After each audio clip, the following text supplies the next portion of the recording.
जी आमे जानिबा पुलिस कर्मचारी मानकर जीवनर किछि अटूट सत्य कथा।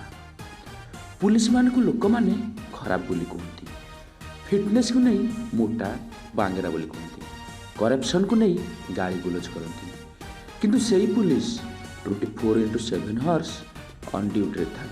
ना कौन सी रविवार ना कौन सी पर्वपर्वाणी छुट्टी। जो दिन राष्ट्रीय छुट्टी से सकाल 4टार उठी निजर वर्दी को ठीक ठाक करे एवं जूता आ बेल्ट को चकाचक करी फिर लोकों सामने एक आदर्श पुलिस फोर्स भाव में ड्यूटी रे मुतयन हुए।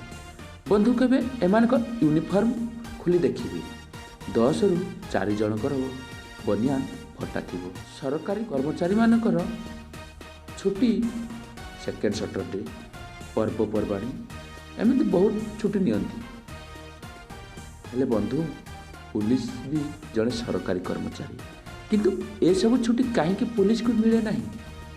पुलिस वाला प्रतिदिन ड्यूटी लगी जाती, जदि टिके रेस्ट भी मिली थाए हठात कॉल आसे कौटी दंगा होउछि फेस्टिवल अच्छी तो से प्रथमे रेस्ट रु उठी सेठाकू जाई ड्यूटी लगी जाए। ना खियापिया ठीक रे हुए ना रहिबार कौन ठिकाना।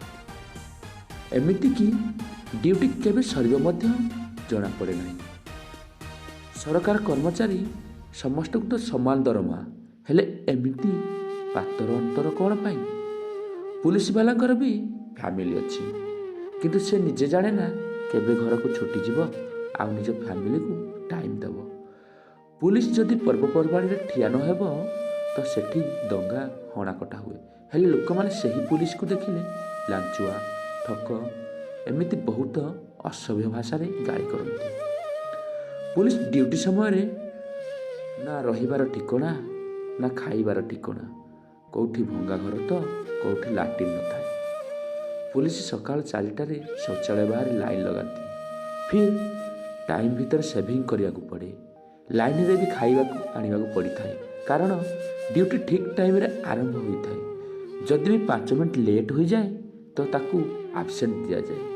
सारा दिन लोकों कटु कथा बड़ लोकों गाड़ी गोलज शुणी यही गाड़ी गोलज को खातिर न करी पुणी से ड्यूटी लगी जाए। डेली ड्यूटी करने सहित सकाल पीटी पैरेड करने पड़ी था, जहाँफल पुलिस वाला 24/7 हॉर्स ड्यूटी करने को सक्षम होता है।